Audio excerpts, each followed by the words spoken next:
Hello everyone, स्वागत है आपका आपके अपने YouTube channel FP exam prep पर। तो जैसा कि आपको पता है कि हमारी series most expected 100 errors for CU2 2024 की है एक और वीडियो है। ठीक है, जिस वीडियो के अंदर एटलीस्ट हम क्या कर रहे हैं, 100 क्वेश्चंस डिस्कस कर रहे हैं, जिसमें हम कोशिश ये कर रहे हैं कि वो 100 क्वेश्चंस जो हैं उनके साथ हम 100 कंसेप्ट सीखें इंग्लिश के डिफरेंट ग्रामर के। एंड जैसा कि आप जानते हो कि पिछले 8 वीडियोज़ में हम ऑलमोस्ट 91 क्वेश्चंस कंप्लीट कर चुके हैं।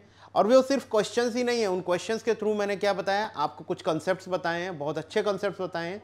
और जैसा कि मैं शुरू में कहता आया हूँ, शुरू से ही ये कहता आया हूँ कि अगर आप ये पूरे 100 क्वेश्चंस पढ़ लेंगे तो ग्रामर का कॉन्सेप्ट्स, कोई भी जो एरर के कॉन्सेप्ट हैं तो वो शायद से आपसे नहीं छूटेंगे। तो मेरी रिक्वेस्ट है, इसको ये शायद हमारी आज इस सीरीज़ की लास्ट वीडियो होने जा रही है, तो आपसे रिक्वेस्ट करता हूँ कि ये वीडियो जो है वो लास्ट तक ध्यान से देखें, क्योंकि हमारे जो नेक्स्ट कंसेप्ट हैं वो भी बड़े इंपॉर्टेंट हैं। तो चलिए देखते हैं अगले नेक्स्ट क्वेश्चन बिना देरी किए। चलिए देखते हैं पहला क्या क्वेश्चन है हमारा। The wood cutter felled some trees with hardly many effort at all. अब देखिए, एरर तो इसमें एक में ही है, लेकिन मैं इस क्वेश्चन के थ्रू आपको दो कॉन्सेप्ट बताने जा रहा हूँ। सबसे पहले इस फेल्ड वर्ब का कॉन्सेप्ट मैं आपको बताने जा रहा हूँ, जो बहुत इंपॉर्टेंट है और बहुत कम ही बच्चों को इसके बारे में पता होता है, और ज़्यादातर पेपर में ये क्वेश्चन वर्ब के रूप में पूछा जाता है। ठीक है, सो क्या है, देखिए हमारे पास एक फॉल वर्ब होती है। फॉल वर्ब की जो वर्ब की फर्स्ट फॉर्म होती है वो तो सेम होती है, लेकिन जब इसके सेकंड फॉर्म में जाते हैं हम, ठीक है, वो चेंज हो जाती है। फॉल,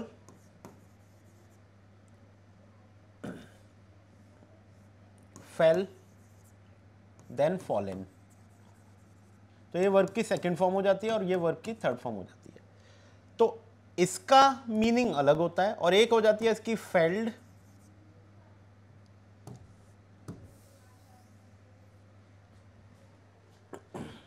चलो देखो अब इसमें दो कॉन्सेप्ट क्या है। सबसे पहले मैं इस वर्ब का कॉन्सेप्ट आपको समझाता हूं। इस वर्ब का कॉन्सेप्ट क्या है? इस वर्ब का कॉन्सेप्ट है कि एक वर्ब होती है हमारे पास फॉल और एक वर्ब होती है हमारे पास फेल। यहां पर ये भी वर्ब की फर्स्ट फॉर्म है और ये भी वर्ब की फर्स्ट फॉर्म है। इस फॉल का सेकंड वर्ब जो होती है सेकंड फॉर्म की, वो होती है फेल, और थर्ड होती है फॉलन। तो ये फॉल जो होता है फर्स्ट फॉर्म है, ये वर्ब की सेकंड फॉर्म है और ये वर्ब की थर्ड फॉर्म है। पहली बात ये ध्यान रखेंगे। तो ये फर्स्ट फॉर्म, ये सेकंड फॉर्म और ये थर्ड फॉर्म। लेकिन यहां पर फेल जो यहां पर सेकंड फॉर्म है, इस मीनिंग में आकर ये क्या हो जाती है, वर्ब की फर्स्ट फॉर्म हो जाती है। अच्छा, अगर इसकी सेकंड फॉर्म मानोगे तो ये हो जाएगी फेल्ड, और इसकी थर्ड फॉर्म भी फेल्ड हो जाएगी। अब यहां पर कंफ्यूजन है कि इसका मीनिंग क्या है और इसका मीनिंग क्या है। दोनों के मीनिंग में डिफरेंस है, आपको क्या ध्यान रखना है, दोनों के मीनिंग में डिफरेंस है। अब मीनिंग में डिफरेंस क्या है? इसका मतलब होता है गिरना, मतलब कोई भी चीज अपने आप गिर गई उसको फॉल कहते हैं, या फेल सेकंड फॉर्म में या फॉलन थर्ड फॉर्म में। लेकिन अगर किसी चीज को गिराया जाता है उसका मतलब फेल्ड होता है। बात समझ में आ रही है? तो आपको ये ध्यान रखना है।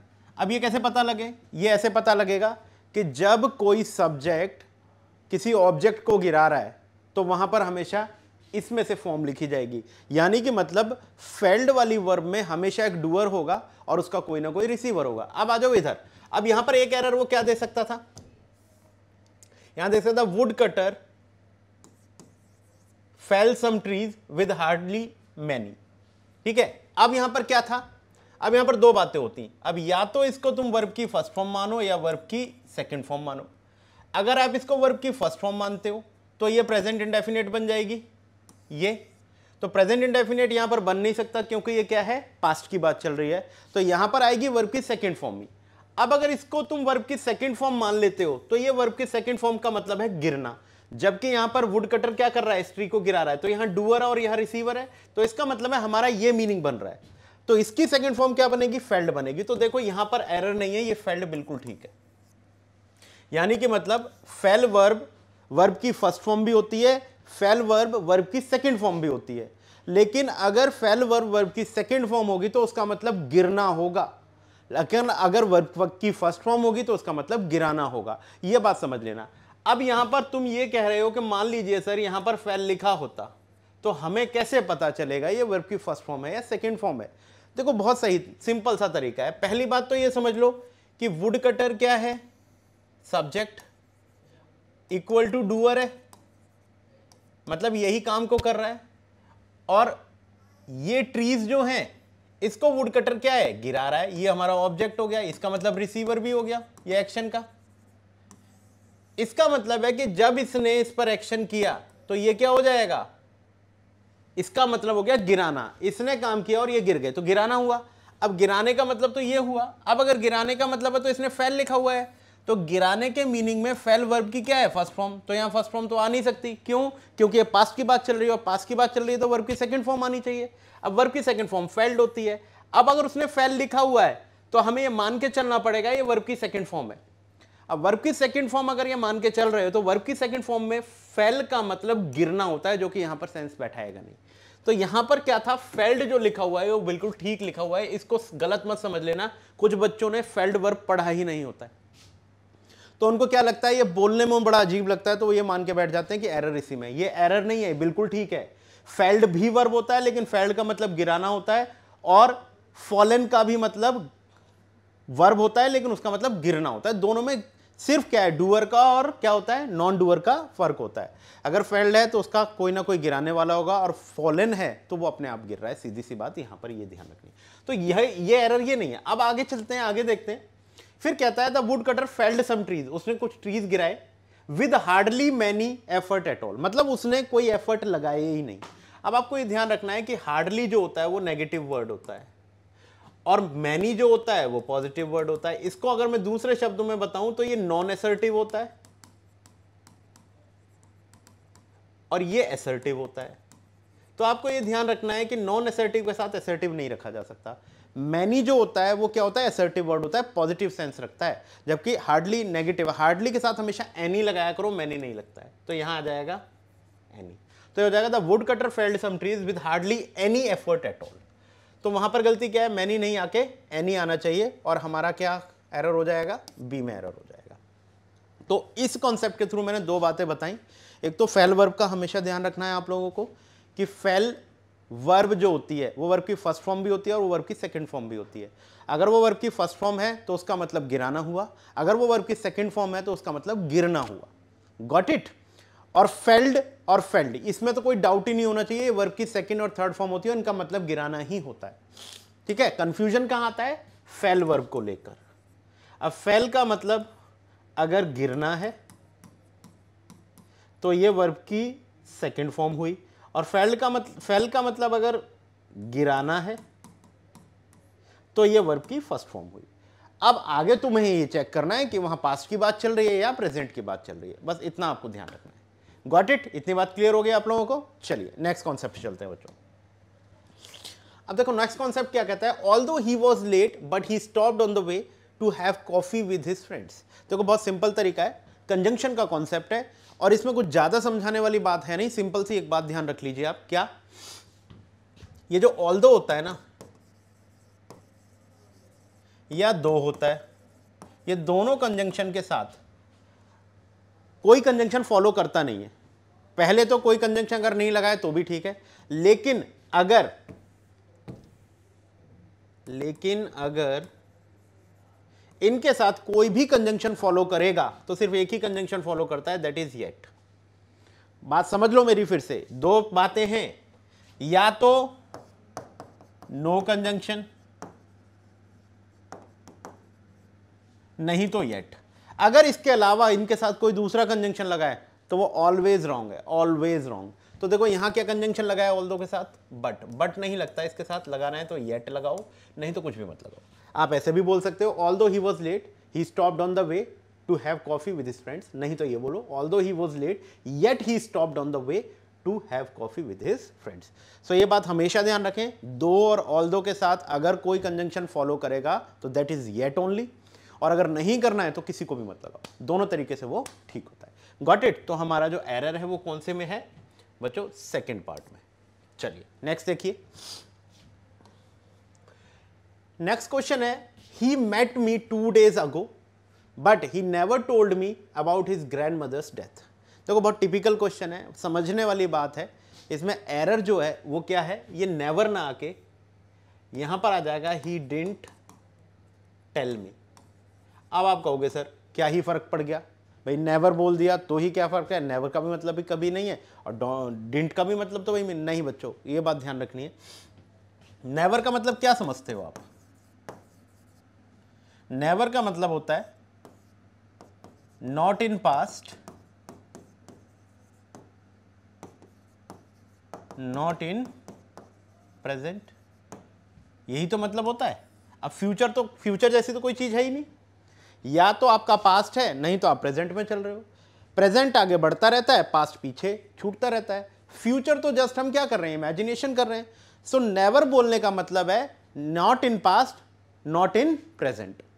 अब ये कह रहा है he met me 2 days ago, वो 2 दिन मुझसे पहले मिला, but he never told me about his grandmother's death.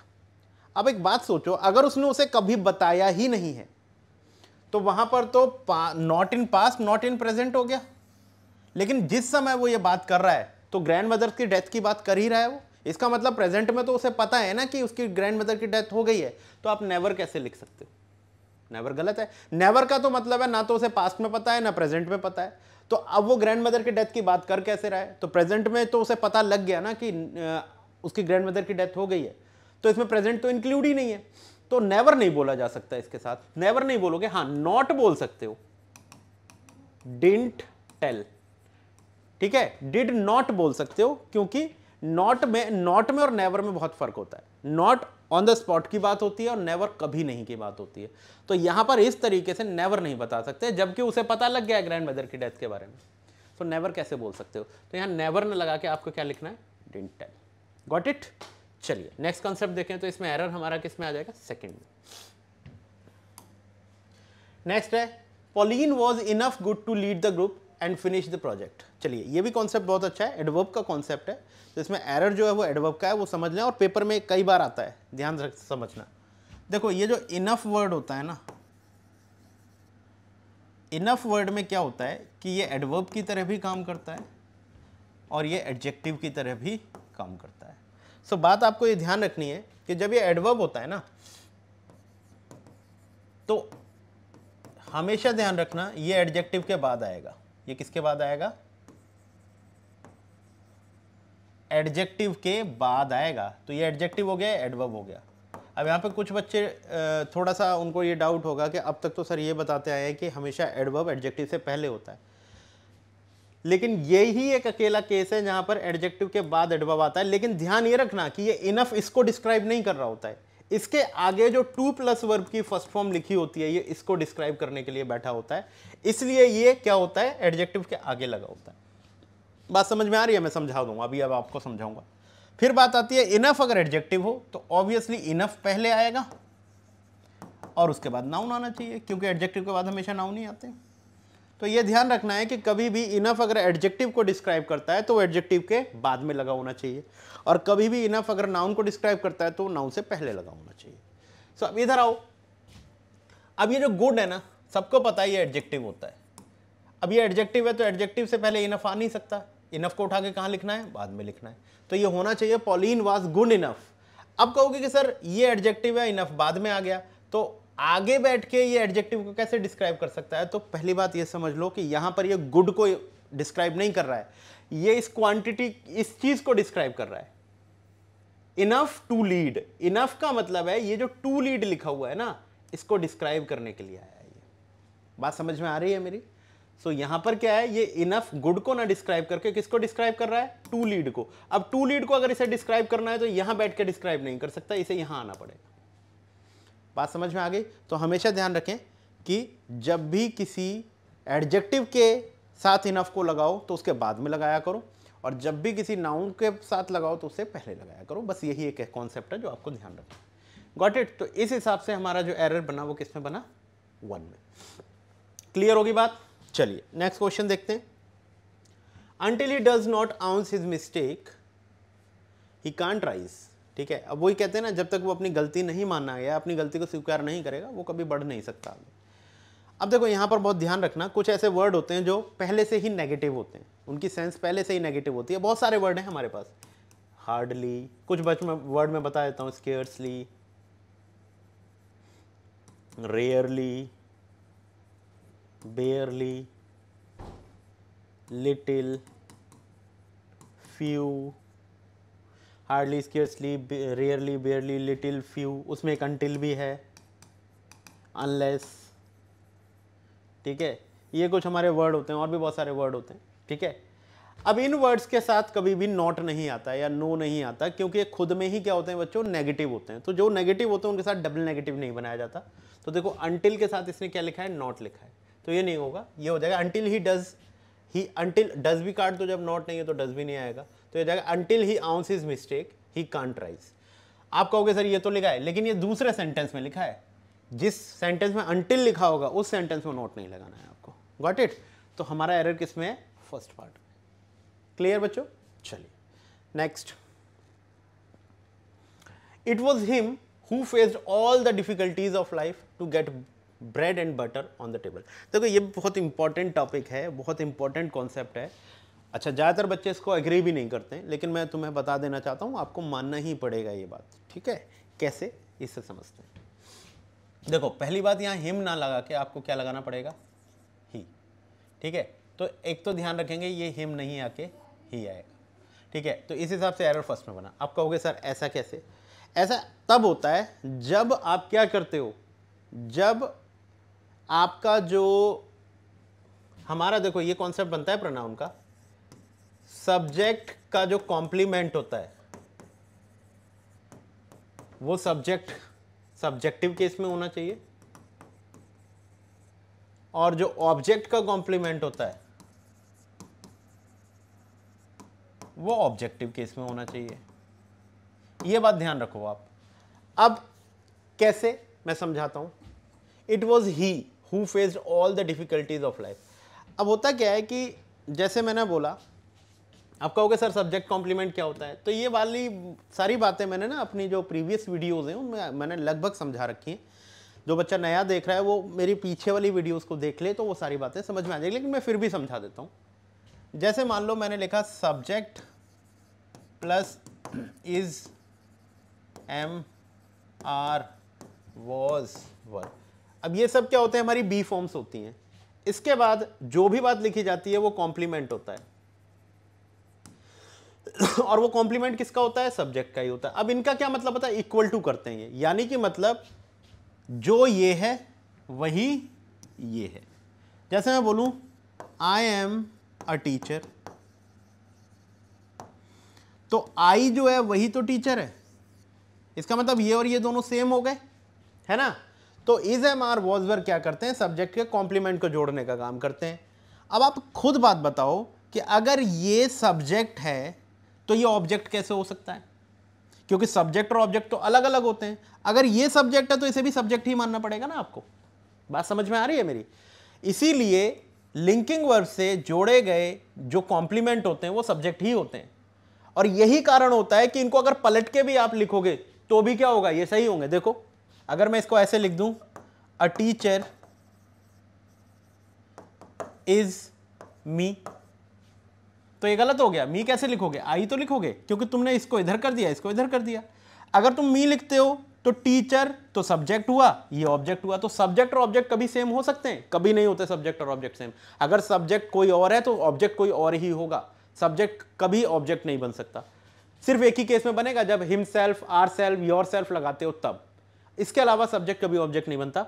तो जब कॉम्प्लीमेंट हमारे सब्जेक्ट ही होते हैं तो चाहे उनको इधर रखो या इधर रखो, उससे कोई फर्क नहीं पड़ता, वो दोनों क्या होते हैं, सेम होते हैं। तो इसलिए हमेशा ध्यान रखें कि जब भी इज, एम, आर, वॉज, वर के साथ कभी भी आप कोई प्रोनाउन रखते हो तो वो हमेशा सब्जेक्टिव केस में रखा करो, क्योंकि ये दोनों ही सेम होते हैं, ठीक है। इसलिए यहां हिम ना लगा के हमें क्या लगाना चाहिए, ही लगाना चाहिए, ठीक है। तो ये ध्यान रखें, ठीक है। क्लियर हुई बात, आई थिंक आपको ये लॉजिक समझ में आ गया होगा, क्लियर हो गया होगा। तो इस हिसाब से हमारा एरर फर्स्ट में है। चलिए next I could not put up at my friend because his house is far away from my office. देखो ये जो पुट अप एट है ना, पुट अप एट, ये एक फ्रेजल वर्ब है। फ्रेजल वर्ब, फ्रेजल वर्ब जो होते हैं उनके अपने डिफरेंट मीनिंग्स होते हैं। मतलब पुट का मतलब तो रखना होता है, लेकिन पुट अप एट बोल दिया तो इसका मीनिंग टोटली डिफरेंट हो जाएगा। और पुट अप एट का मतलब होता है to stay somewhere, to stay somewhere for a short या ए शॉर्ट स्टे। आप कुछ भी मान लो, ठीक है। तो इसका मतलब क्या होता है, पुट अप एट। अब दिक्कत ये है, अब पुट अप एट कहोगे तो माई फ्रेंड, अब फ्रेंड कोई जगह तो है नहीं। अब कोई बंदा कहीं अगर स्टे करेगा तो वो एक जगह होनी चाहिए ना, तो फ्रेंड कोई जगह तो होती नहीं, फ्रेंड तो इंसान है। तो प्रॉब्लम ये है कि फिर कैसे ठीक करें इसके। तो अब आपको तरीका मैं बता देता हूं कि जब भी किसी नाउन में आप सिर्फ एपोस्ट्रोफे लगा के छोड़ दोगे तो उसका मतलब ही क्या हो जाता है, प्लेस हो जाता है, इक्वल टू प्लेस। आपने कभी देखा होगा कहते हुए आई एम एट बार्बर्स, किसी ने फोन किया, अरे भाई कहां हो, तो आप कहते हो यार आई एम एट बार्बर्स। तो आई एम एट बार्बर्स का मतलब है बार्बर्स शॉप। तो अपोस्ट्रोफ एस लगने से शॉप अंडरस्टूड हो जाती है, ठीक है। तो जब भी किसी नाउन में अपोस्ट्रोफ एस लगा देते हो और आगे कुछ नहीं लिखते हो तो इसका अंडरस्टूड मीनिंग होता है कि वो एक जगह बन गई। अब यहां पर जब put up at my friend लिखा है तो फ्रेंड से काम नहीं चलेगा, आपको अपोस्ट्रोफ एस लगाना पड़ेगा, at put up at my friends. Friends का मतलब होम हो सकता है, हाउस हो सकता है, ठीक है। आप मान लो आपका फार्म हाउस हो सकता है, कुछ भी, मतलब फ्रेंड का कोई जो ठिकाना है उसकी जगह हो सकती है। तो यहां पर जो एरर है ना वो क्या है, इस पे अपोस्ट्रोफे लगाना पड़ेगा, क्योंकि इसने पुट अप एट बोला है तो इसे प्लेस बनाना पड़ेगा, और किसी भी नाउन को बिना अपोस्ट्रोफे के प्लेस नहीं बना सकते आप, ठीक है। क्लियर हो गई बात। अगर ये मुंबई लिखा होता, अगर ये होटल लिखा होता तो वो खुद ही प्लेस थे, लेकिन क्योंकि फ्रेंड क्या होता है, एक इंसान होता है, तो इंसान को तो प्लेस नहीं बना सकते। लेकिन इंग्लिश में अगर उसके साथ अपोस्ट्रोफे लगा दिया जाए तो फिर वो क्या हो जाते हैं, प्लेस बन जाते हैं, ठीक है। जैसे तुमने लिखा होगा, देखा होगा, बड़े बड़े जो बंगलोज होते हैं उनके बाहर लिखा होता है शर्माज, ये लिखा होता है। तो शर्माज का मतलब क्या हुआ, शर्माज बंगलो, तो उसके बाद अंडरस्टूड होता है कि ये प्लेस है। तो यहां पर भी हमें क्या लगाना है, अपोस्ट्रोफे लगाना है। क्लियर हुई बात। तो हमारा जो सॉरी, तो जो हमारा एरर है वो क्या है, फ्रेंड के ऊपर अपोस्ट्रोफे एस लगाने का है। तो इसमें हमारा किस में एरर हो गया, सेकंड पार्ट में एरर हो गया। बात समझ में आ गई। चलिए नेक्स्ट क्वेश्चन देखते हैं। नेक्स्ट क्वेश्चन है, teachers and law makers are the people who carves the future of the country. बहुत अच्छा क्वेश्चन है, पेपर में आता है, बच्चे कर नहीं पाते, कंफ्यूज हो जाते हैं, जबकि बहुत सिंपल सा क्वेश्चन है। अब देखो यहां पर हमारा सब्जेक्ट कौन है, teachers and law makers are the people, are the people. तो ये जो द पीपल है, द पीपल, ये क्या है, कॉम्प्लीमेंट, और जो कौन है वो यही है। तो अभी मैंने आपको बताया ना, लिंकिंग वर्ब से जब हम दो चीजों को जोड़ते हैं वो दोनों सेम होती हैं। तो teachers and law makers he people है, तो ये दोनों सेम हो गए। अब ये जो हु लिखा है, ये हु कौन है, ये पीपल है। तो इसका मतलब है यहां पर ये और ये इवन, ये सब क्या है, सेम ही बंदे हैं। अब हुआ क्या है कि बस इसको आगे के सेंटेंस में सब्जेक्ट बनाकर, पीपल को आगे के सेंटेंस में सब्जेक्ट बनाकर हमने जब रखना होता है तो उसे अलग सेंटेंस ना बना के एक ही सेंटेंस से जोड़ने के लिए हम रिलेटिव प्रोनाउंस का यूज करते हैं। अब रिलेटिव प्रोनाउंस क्या होते हैं हमारे, हु, हुम, हुज, विच, दैट, ये होते हैं रिलेटिव प्रोनाउन। अब ये क्या करते हैं, अपने से पहले वाले एंटीसीडेंट को, जो भी पहले वाला नाउन प्रोनाउन होता है, उसको क्या करते हैं, सब्जेक्ट या ऑब्जेक्ट बना लेते हैं अपने आगे वाले सेंटेंस के लिए। अब हु जो होता है वो सब्जेक्ट है, अब हु जो है सब्जेक्ट, तो पीपल जो है आगे वाले सेंटेंस का सब्जेक्ट है ना, हु लिख गया। अब प्रॉब्लम ये होती है, ये जो रिलेटिव प्रोनाउन होते हैं ना, इनका अपना कोई नंबर नहीं होता, इनहेरेंट नंबर नहीं हो सकता। क्यों, क्योंकि हु कोई एक भी हो सकता है, हु एक से ज्यादा भी हो सकते हैं। तो हु के बेसिस पे आप ना उसकी वर्ब नहीं लगा सकते। अब आप बोलोगे कि सर वर्ब उसके बेसिस पे नहीं लगाते, तो फिर कैसे लगाएंगे। देख लो ना, ये किसको रिप्रेजेंट कर रहा है, हु किसको रिप्रेजेंट कर रहा है, पीपल को रिप्रेजेंट कर रहा है। अगर ये पीपल को रिप्रेजेंट कर रहा है तो ये भी पीपल हो गया, अगर ये पीपल हो गया तो प्लूरल हो गया। अब प्लूरल हो गया तो देखो इसके लिए वर्ब कौन सी लगाई है उसने, सिंगुलर वर्ब लगाई है, ये गलत हो गया। एस हटा दो, कार्व कर दो सिर्फ, क्योंकि एस के साथ वर्ब सिंगुलर हो जाती है, सॉरी सिंगुलर हो जाती हैं, और एस हटाकर वो प्लूरल होती हैं। तो देखो कार्व हमारी प्लूरल वर्ब हो गई, और हु के अकॉर्डिंग हमने वर्ब वहां पे लगा ली। तो इस तरीके से आपसे पेपर में पूछ लेगा। आई थिंक ये क्वेश्चन क्लियर हो गया होगा आपको। चलो एक एग्जांपल देकर और समझा देता हूं। मैंने लिखा it is I who is your best friend. अब ज्यादातर बच्चे जब इसको पढ़ेंगे तो कहेंगे सर इसमें कोई गलती नहीं है, ठीक है। अब मैंने अभी बताया कि हु जो होता है ना, उसकी अपनी कोई क्या नहीं होती, इनहेरेंट फॉर्म नहीं होती, इनहेरेंट उसका नंबर नहीं होता। अब हु के लिए तुमने इज लगा रखा है। अब ये किस बेसिस पर लगाया? तुम कहोगे सर हु जो है वो कौन है? आई है, आई को ही आगे रिप्रेजेंट कर रहा है हु, तो जब आई को रिप्रेजेंट कर रहा है तो इसे आई मानना पड़ेगा, तो इज कैसे लगा सकते हो? एम लगाना पड़ेगा कि नहीं? तो हो जाएगा it is I who am your best friend. अब आप कहोगे सर बोलने में तो बड़ा अजीब लग रहा है, बोलने में भले ही अजीब लगता हो, लेकिन ग्रामर के तरीके से ऐसे ही चलना पड़ेगा। पेपर में आएगा तो आपको ये ही ठीक करना पड़ेगा। कन्वर्सेशन से ग्रामर का कोई लेना देना नहीं है। कन्वर्सेशन का मेन मकसद होता है कि आप अपनी बात दूसरे तक पहुंचा सको और वो आपकी बात को समझ सके। अब उसमें ग्रामेटिकल मिस्टेक है, स्पेलिंग मिस्टेक है, इससे कोई फर्क नहीं पड़ता, बट पेपर के अंदर इसके नंबर काट दिए जाएंगे तुम्हारे, क्योंकि ये आई है और आई के लिए इज नहीं लगता, एम लगता है। तो यही बात आपको हु इन सब में ध्यान रखनी है। Got it? चलिए ये हमारी इस वीडियो का अब जो है हम आखिरी क्वेश्चन करने जा रहे हैं, और इस हिसाब से आज हमारी 100 क्वेश्चंस की सीरीज फिनिश होने जा रही है। तो ऐसा नहीं है कि हमारे वीडियोस फिनिश हो जाएंगे, अभी हम नई सीरीज और लेकर आएंगे, तो बहुत जल्दी उसका नोटिफिकेशन आपको मिल जाएगा कि अभी जो नेक्स्ट सीरीज हम शुरू करने जा रहे हैं वो किस टॉपिक पर शुरू करने जा रहे हैं, उसका बहुत जल्दी आपको नोटिफिकेशन मिल जाएगा। ठीक है, इसीलिए मैंने कहा है कि इसको सब्सक्राइब करें जरूर, चैनल को सब्सक्राइब करेंगे तो नोटिफिकेशन मिल जाएगा। ठीक है, तो ये क्लियर हो गया आपका। तो इसका मतलब है हमारा जो एरर है वो किस में है? थर्ड पार्ट में बच्चों, ये रहा। चलिए, तो ये रहा हमारा लास्ट क्वेश्चन आज का। चलो देख लेते हैं। Next, in view of the current market situations and economic conditions, RBI has proposed to withdraw a few products it launched for the customers from middle income group। अब देखो, ज़्यादातर बच्चा जो होता है वो क्या करता है, इतने लंबे क्वेश्चन को देख के घबरा जाता है। वो सोचता है कि कहाँ कहाँ देखूंगा, कहाँ कहाँ एरर निकलेगा। लेकिन अगर वो कूल माइंड होकर चीज़ों को पढ़े और ध्यान से देखे तो कभी भी ध्यान रखना है, इतने बड़े सेंटेंस में भी किसी ना किसी पार्ट में एक ही चीज़ में एरर होगा, उससे ज़्यादा तो एरर देगा नहीं वो। तो इसको बड़ा कूल माइंडेड पढ़ लें, शुरू से ही पढ़ लें। इन view of the current market situation and economic conditions. तो ये जो बात है, ये पूरी बात तो एक फ्रेज है, इसका कोई सब्जेक्ट का लेना देना नहीं है। सब्जेक्ट कौन है? आरबीआई। अब आरबीआई सिंगुलर है तो उसके साथ हैज लगा है, हैज के साथ वर्ब की थर्ड फॉर्म प्रपोज जाती है। टू विड्रॉ हमारा इन्फिनेटिव हो गया। अब देखो ये ए फ्यू लिखा है। अब आपको पता है कि फ्यू और ए फ्यू जो होता है वो सिंगुलर होते हैं या प्लूरल होते हैं? तो आप कहोगे सर फ्यू का मतलब तो प्लूरल ही होता है, लेकिन तुम ध्यान से देखो ए फ्यू के बाद इसने प्रोडक्ट को एक ही लिख रखा है, जबकि ए फ्यू एक से ज़्यादा होते हैं, और जब ए फ्यू है तो ये प्रोडक्ट भी एक से ज़्यादा ही होगा। तो देखो प्रोडक्ट ना लिख के हमें क्या लिखना पड़ेगा यहाँ पर? प्रोडक्ट्स।